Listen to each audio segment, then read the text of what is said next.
Massinissa est né aux alentours de 240 avant Jésus-Christ. Son nom signifie « roi de nos seigneurs » en langue berbère. Il est né prince des Massiles, une puissante tribu de Numidie. La Numidie était une vaste région d'Afrique du Nord. Elle couvrait une grande partie de ce qui est aujourd'hui l'Algérie. Elle était réputée pour ses guerriers féroces et ses cavaliers habiles. En grandissant, Massinissa a appris à monter à cheval et à combattre. Il est rapidement devenu un guerrier talentueux. Il était aussi très intelligent et s'est instruit en politique et en stratégie. Ses compétences allaient s'avérer très importantes plus tard dans sa vie. Sa jeunesse l'a préparé à devenir un chef. La famille de Massinissa régnait sur la partie orientale de la Numidie. La partie occidentale était gouvernée par une autre tribu, les Massaziles. Les deux tribus étaient souvent en guerre. Elles se battaient pour les terres, le pouvoir et les ressources. Les premières années de Massinissa ont été marquées par cette rivalité. Elle allait façonner son destin. Au IIIe siècle avant Jésus-Christ, l'Afrique du Nord n'était pas unie.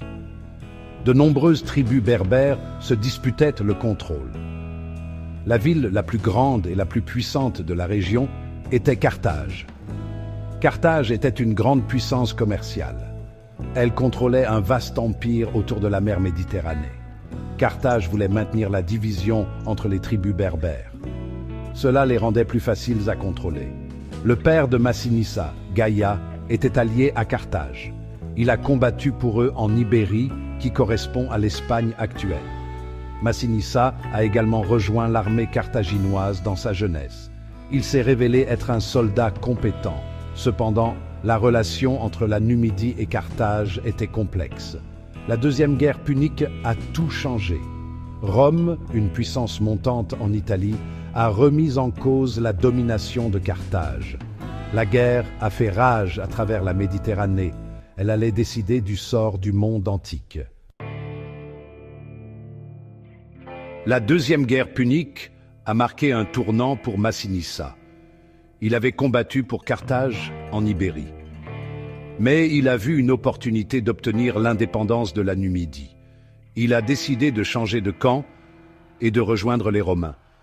C'était une décision risquée. Mais Massinissa était un fin stratège.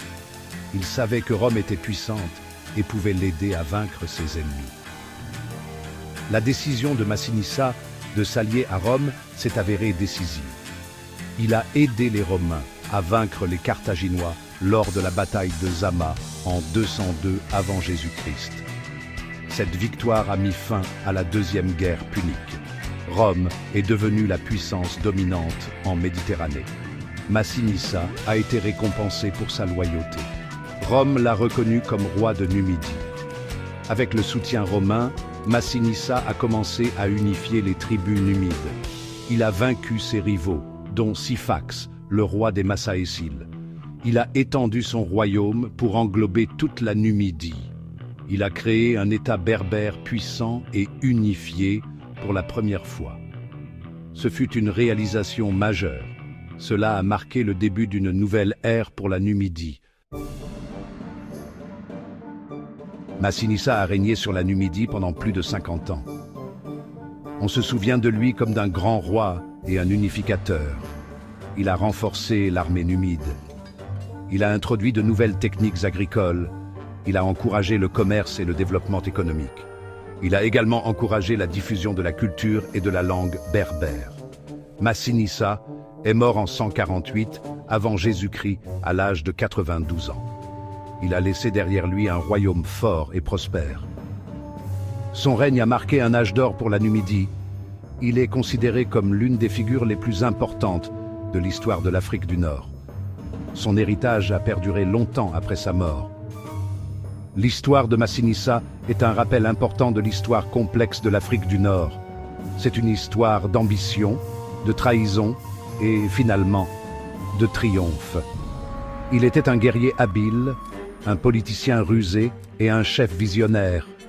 Il a unifié son peuple et créé un royaume puissant qui a laissé un héritage durable.